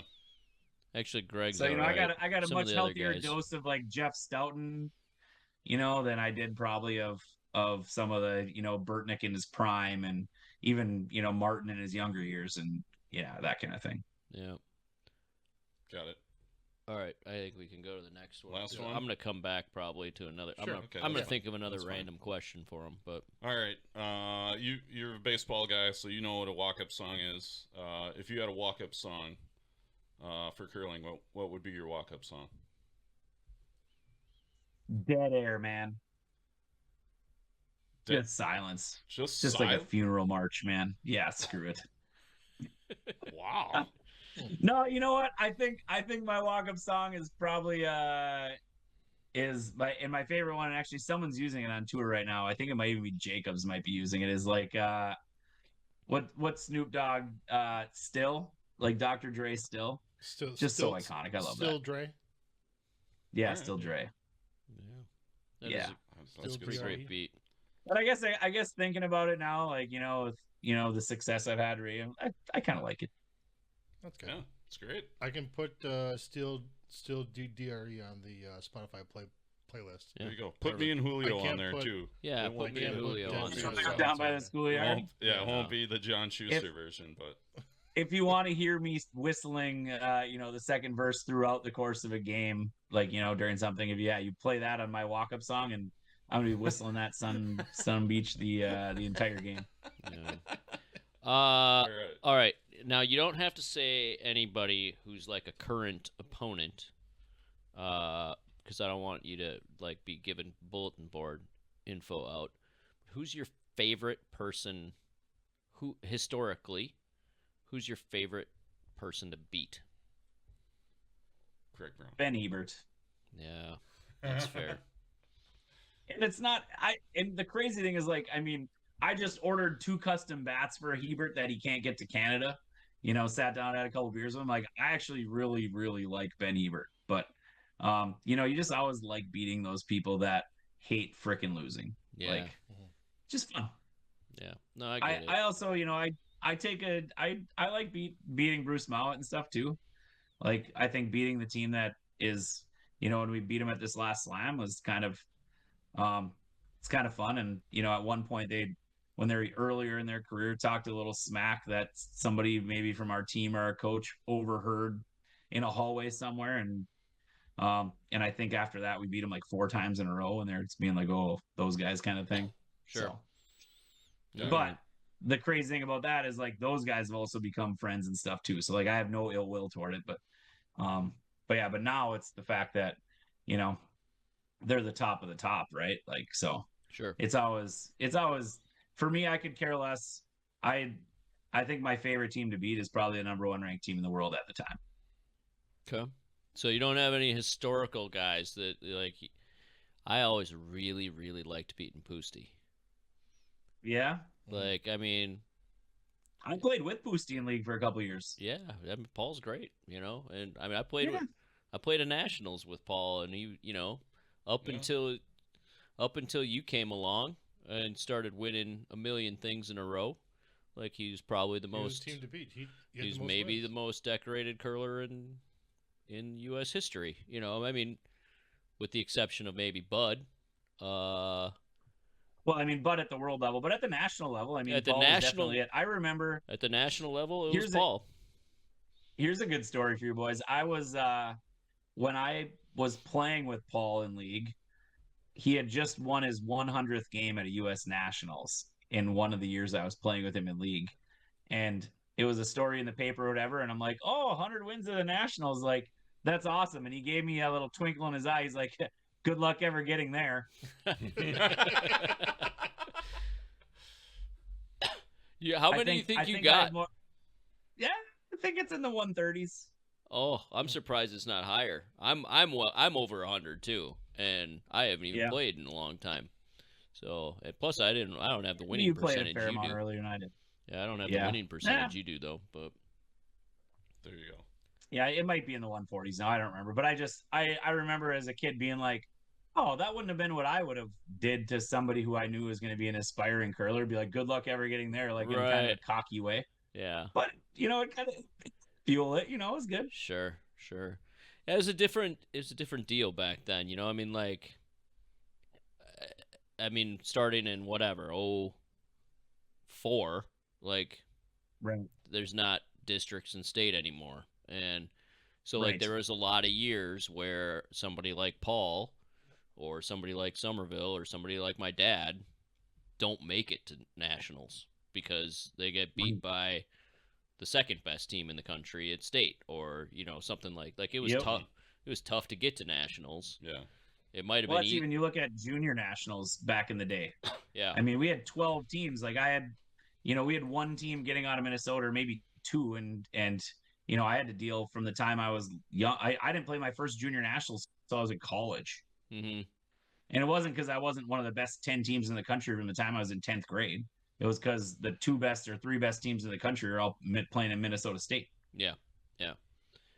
It was there was a lot of that, and I think the second chance fixed a lot of that problem. At the men's the men's level, allowing some of these teams that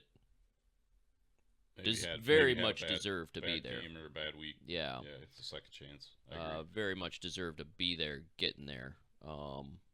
But yeah, it was. I can see Paul saying that, assuming the format was always going to stay with the state and the districts and whatnot. But for sure. Still wouldn't have been my choice of words to a 13-year-old playing league with them. No, I was 18 probably. I was 18. It was fine. Still. It's fine. Hopefully I didn't ruin Martin when I told him I wouldn't sweep his rocks anymore last night. Well, he was being a smartass. So Martin was on a junior call last night, and I told him, I'm like, say hi to Pep for me. He's like, no. Dude, come on, say hi to Pep for me. He's like, no. Fine, I'm not sweeping your rocks anymore. Because when Matt's gone, Martin usually subs for him. So. I want to know if your winning percentage is higher with Matt or Martin on the ice. It's tied at 100% currently now. tied at 100%. Trick question. Yeah. I've also played more games with Martin this year. Yeah. Because I think it's 2 and 2. You've played 4 games with Martin total. I think so, yeah. With 3 Mondays and a Friday, and a Friday, and just 2 games with Matt. Yeah, well, that's all right. We got a nice run going on Monday. In our last 11 ends that we've curled, we have scored 1 4-end, 3 5-ends, and a 6-end. Yeah. In the last 11 that we've played, so. Sounds like the 4 games I played with you at the 2010 Nationals. Yeah, we scored a lot of points in those games too. There you go. Yeah, we're knock on wood, we're hot right now. Yeah, we're got to keep it rolling. Cooking right now. Yeah. I think we had that 3-game stretch that we played when I played the last 3 or whatever. And we were just trying to get into the playoffs, that we outscored our opponents something silly, like 28-2. That sounds about right. We won by a lot. I think the 2 of the 5s were steals as well. Ooh. Mhm. Yeah. Actually, last year, after we scored our 5 against Dropkin in the national final, I think I scored 5 or 6, like 6 times after that. And there was not much season left after that. Wow. That's pretty good. That's pretty good. We always have a 5 brewing because even if we're up by 5, we're playing for another 5. That's true. Like, As you should. It's league. yeah. It's league. We don't throw many hits on Mondays. We give up a 4 last week though. Was that a 4? Yeah, after we were up 10. Yeah, we were up 10 and we gave up a 4. We gave up a 4. It was a bad 4 too. Yeah. We missed a couple like wide open. Yeah, well. But whatever. Anyway. All right. We got any more questions? We just have to. We'll let them. If you want to talk about your sponsors, tell everybody about your sponsors, so you give them a shout out here on the show. Sure.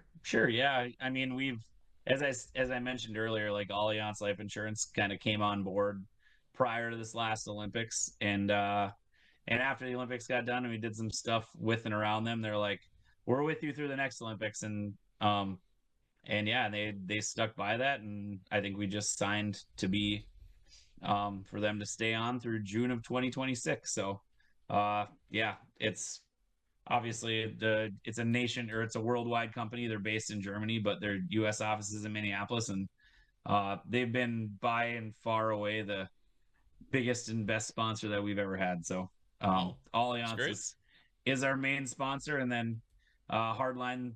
It's kind of funny that we stumbled upon Hardline when we did back in the very, very beginning. We were the first US guys to ever use them, obviously, and we didn't know what we had when we had them. We knew we could make rocks fall. Got it. But then, I mean, through that entire thing, they've been incredible for us, where it's like, as the curling season comes along and you run out of brush heads to use and give them a call and whatever. Yeah, they've been an incredible sponsor for us for a super long time. And this year we added, along with a bunch of US teams, added Toro, which is really cool that lawn and golf, company came on and is around curling. And there's 4 guys that work in the main office of Toro in Minneapolis that started curling in Lakeville, and they were at the 5 and Under a couple of years ago in 5 and Under Nationals out in LA, and got to know them a little bit. And cool. And this year they got to a place where they're sponsoring teams. And I think obviously they're the title sponsor, Dropkin, but they have sponsored us and 3 or 4 other teams just to try to increase curling across our country. So that's cool. Awesome. Yeah, I think that's kind of it for us as far as like actual, but obviously like Columbia and Dales and all those help get us as a curling association and athletes funding as well. So be hard not to mention them, because Columbia's been awesome the whole time we've had them too. 100%. I do need a new lawnmower. You need a new lawnmower? Couldn't fix. I mean, I do have a Toro lawnmower, but I'm probably gonna be shopping for one. You couldn't fix your rider that just went in circles? No, I sold it. I sold the rider. It just went around and around. Did they know it went like around and around? Yeah. Okay. I sold it for $100 to some hillbilly. Right. Nice, awesome. He was a hillbilly. Yeah. He was gonna fix her up or use it for parts. But great. Everybody was happy at the end of the day. Very got good. out of my yard. I got $100. He got a bunch of lawnmower parts. Super. All right, John. Well, thank you for coming on. It's been a long time coming. Probably it's been too long. Probably been too long.